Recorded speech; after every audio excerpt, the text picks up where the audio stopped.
malakan wa dzakara al-haditsa ila qawlihi innallaha qad ahabbaka kama ahbabtahu bihi rawahu Muslim wa qad sabaqa bil babi qablahu. Melanjutkan pembahasan kita Riyadhus Shalihin pada bab tentang cinta karena Allah. Kembali kita ketemu dengan hadis yang diriwayatkan oleh Abu Hurairah radhiyallahu taala anhu yang nama aslinya Abdurrahman bin Sakhr. Dari Nabi kita Muhammad sallallahu alaihi wasallam bahwa beliau baginda Rasul menceritakan anna rajulan zara akhan fi qaryatin ukhra. Ada seorang laki-laki menziarahi, mengunjungi saudaranya yang lain yang kebetulan tinggalnya beda desa sama dia. Emang begitu, saudara sama saudara kalau tempat tinggalnya berjauhan, beda kelurahan, beda kecamatan, beda kota, yang satu Jakarta, yang satu Bogor, harus sering saling mengunjungi.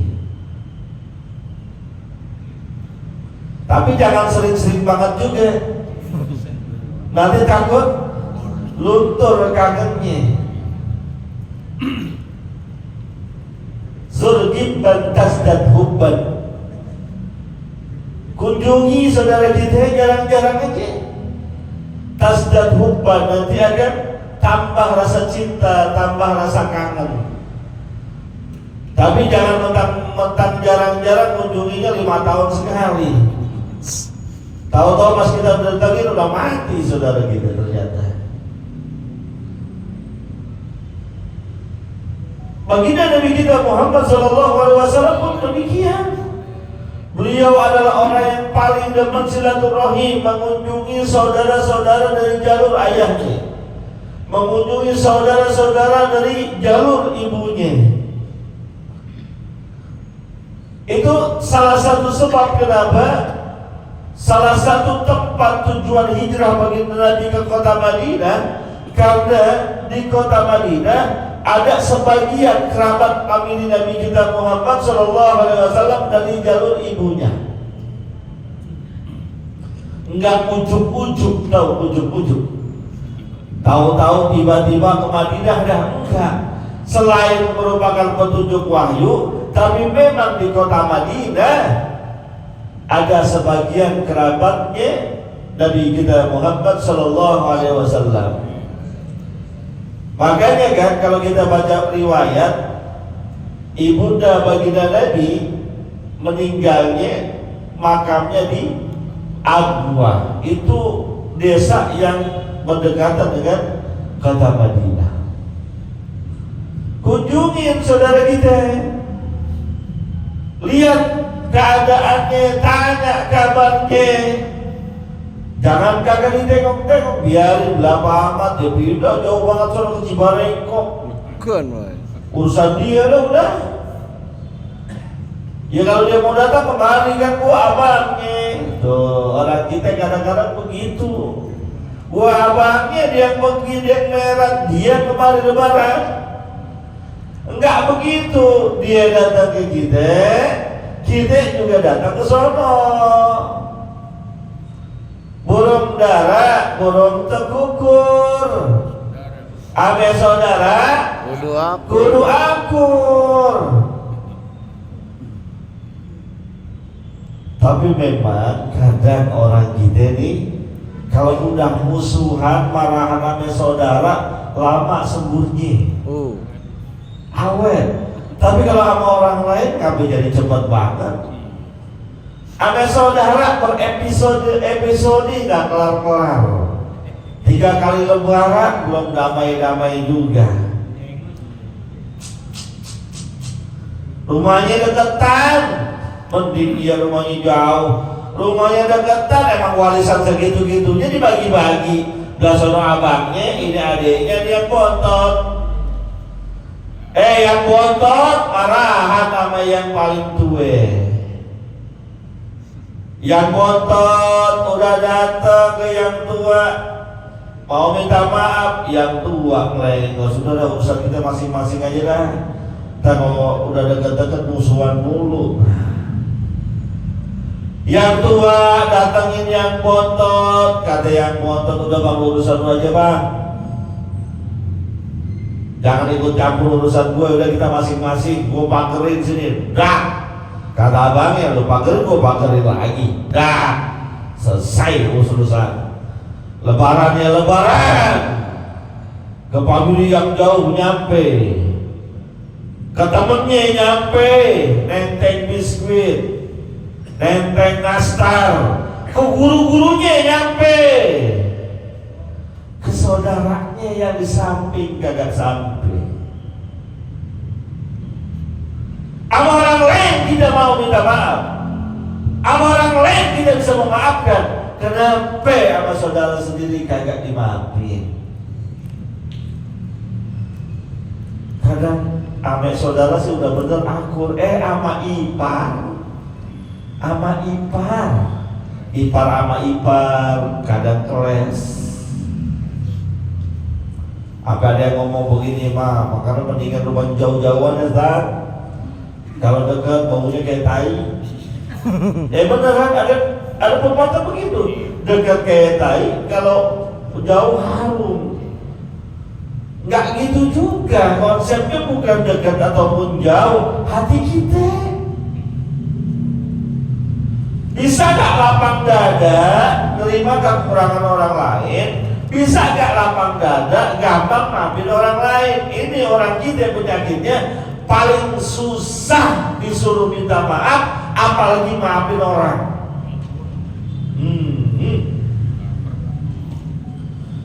Gue sih sampai kiamat 3 hari juga gak bakal gue maafin kelakuannya. Kiamat 3 hari kan. Gua kagak bakal tengok-tengok, apalagi udah urusan sama duit udah. Saudara doang, utang gak bayar, biarin kagak bayar.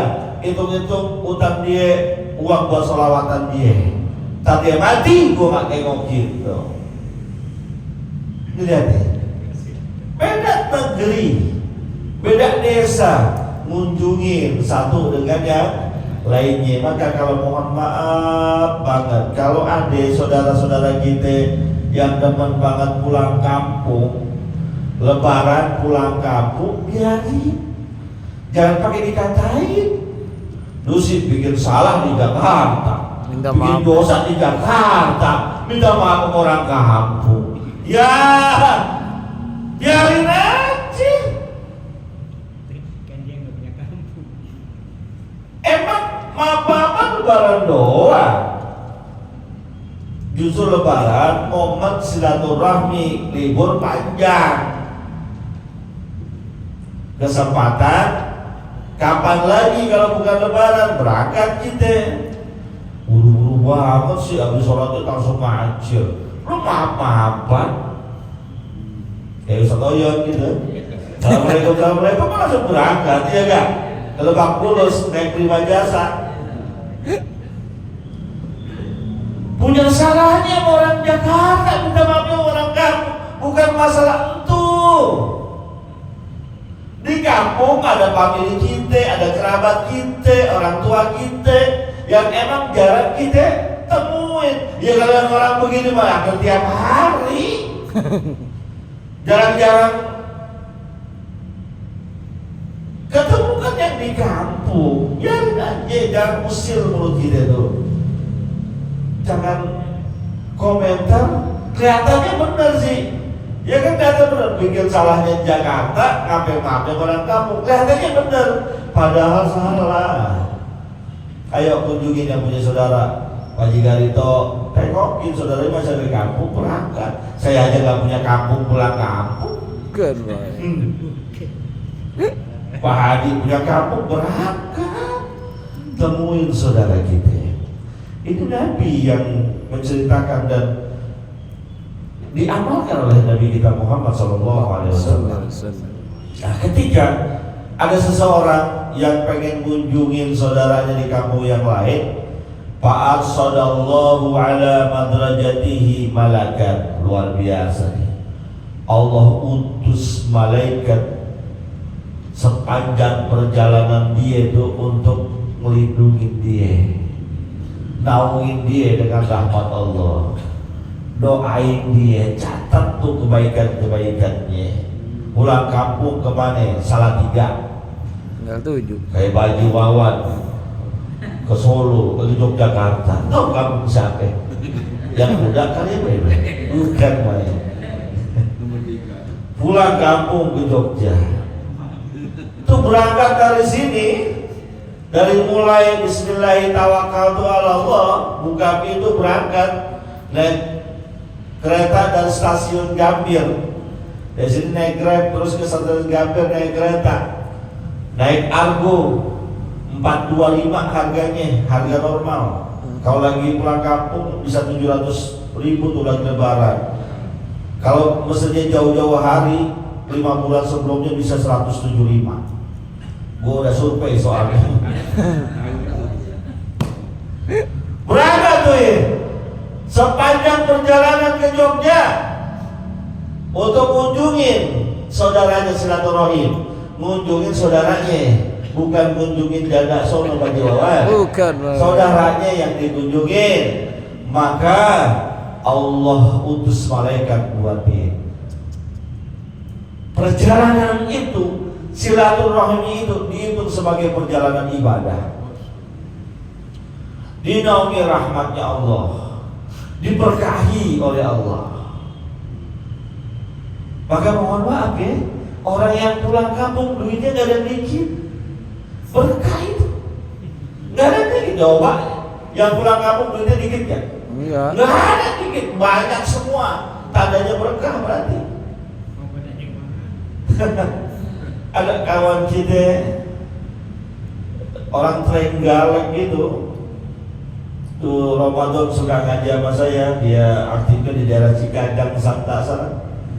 Tuh beliau cerita kalau saya pulang kampung Ustaz, gak cukup 20-30 juta. Wah, orang kaya lu berarti. Padahal cuma dagang kopi, Starling. Itu dia cerita sama saya dari dagang Starling. Saya tahunya kenapa? Dia datang ke rumah saya. Pak Ustaz, tolong hitungin zakat saya dong. Zakat apa nih? Zakat fitrah apa? 3,5 liter. Bukan, zakat mal saya. Zakat mal. Bagaimana ceritanya? Jadi dia dagang Starling, dagang kopi yang keliling toh. Ya, itu omsetnya setahun lebih dari 100 juta. Dalam hati saya, gue berhenti aja pengen aja. Bukan, Pak. Dagang kopi lebih 100 juta. Bener, iya. Itu kotor bersih, udah bersih Ustaz, udah modal-modalnya udah saya buat sekolahin anak, saya udah buat kontrak rumah, saya udah buat modal dagang. Lebih setahunnya 100 juta. Saya bilang, di Santa banyak saingan apa kagak?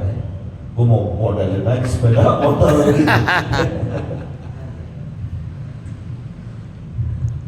Itu beliau cerita ke saya, kalau pulang kampung, ini saya cerita jangan besok pada berani jadi tukang starling semua besok. Nggak ada yang ngaji. Yang dagang bensin aja. Ntar pada rumah udah kerja starling. Ya Ustaz Toyib gak cerita aja dia punya warung omsetnya berapa miliar. Oh, itu kalau dia cerita pulang kampung 20-30 juta aja habis Ustaz.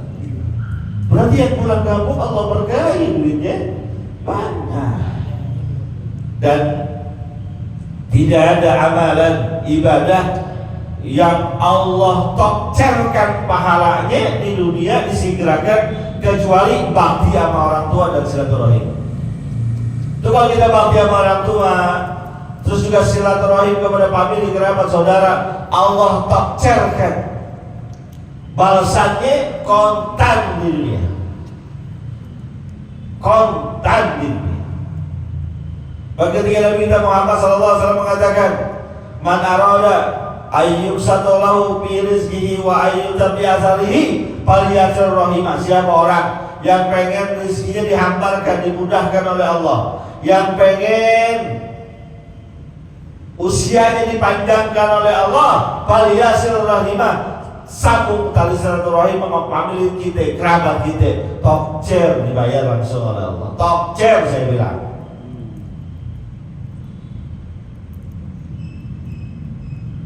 Dan banyak kejadian-kejadian dibuktikan oleh Allah.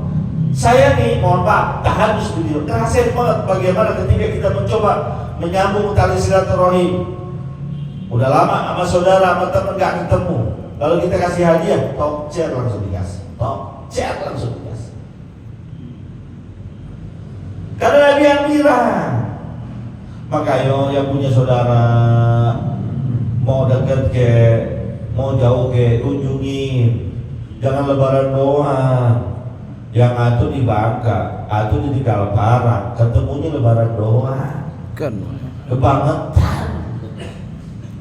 Padahal di sana, padahal ada kakak. Ayo dekat. Kalpara berapa jauhnya? Tuh lihat, Allah utus, kirimkan malaikat buat mendampingi orang tersebut. Ini tandanya Allah redha dengan amalannya. Tuh kita punya amalan dalam hal urusan ibadah gak penting banyak, yang penting Allah redha. Ya kalau banyak juga belum tentu kita kuat. Soalnya tahajud, kuat gak kita tahajud? Kuat gak? Saya tanya, tahajud kuat gak? Kuat ya? 100 rakaat kuat gak? Kagak. Maka model kayak kita udah jalan 100 rakaat, 2 rakaat aja cukup. Model lu 100 rakaat, baru 20 rakaat ketiduran, subuh kesiangan. Sedekah kuat gak kita? Kuat ya? Insya Allah soal sedekah semua. Tapi model kayak kita sedekahnya jangan yang banyak-banyak, yang jangan yang seminggu sejuta, jangan. Jangan yang sehari 100.000, bukan ukuran kita. Model kayak kita mah ya sehari 1.000 udah cakep banget lah. Ya campungin aja tuh sehari kelotak. Kalau yang kelotak kan kalau nggak gopek, ya nggak apa-apa. Model kayak kita begitu-begitu aja. Tapi yang penting Allah ridho. Mencari ridhonya Allah itu bukan dengan jumlah, bukan dengan nominal, tapi bagaimana ada ketulusan kita di situ, ada keikhlasan kita di situ. Allah ridho nih, kunjungin saudara kita. Ternyata hadisnya panjang sampai ini udah pernah dibahas pada bab sebelumnya. Sampai di ujung hadis itu dan kita mengatakan innallaha qad ahabbaka kama ahbabtahu bihi.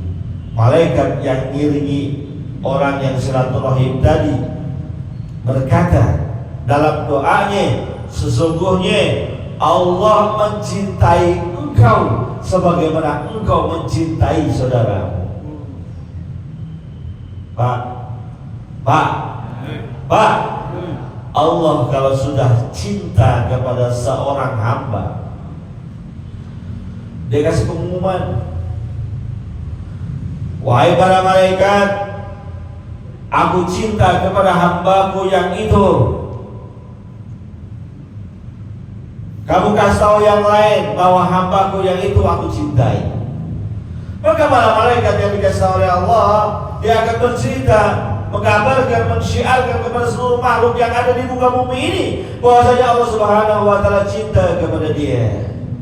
Bayangin, yang punya bumi cinta kepada kita, yang punya langit, yang punya surga cinta kepada kita. Makhluk-makhluknya yang ada di muka bumi, makhluk-makhluknya yang ada di langit juga cinta kepada kita karena Allah mencintai kita. Indah hidup, gak perlu jadi orang kaya.